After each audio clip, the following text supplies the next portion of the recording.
Hey friends, if you wish to restore a USB flash drive to full capacity, then please watch this video. I will guide you through the resolution. See, here's the thing. If you encounter an issue with a USB drive showing less capacity, then here's what I would have done. First of all, I will right click on it and select show more options properties. Go to tools and try checking it and scan and repair the drive. So this will scan it, repair it if possible, and maybe fix your problem. But if this does not fix it, then simply close it, cancel it, right click on it and select format. This will remove all the data in the drive, so be careful about that. And then change the file system to NTFS and then select quick format and click on start and then click on OK.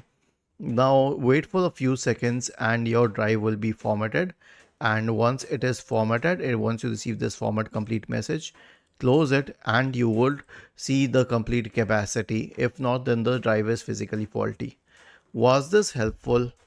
If yes, then please subscribe to the channel. If not, then let us know in the comment section of the video on how we could help you further. Thank you for watching this video and have a nice day.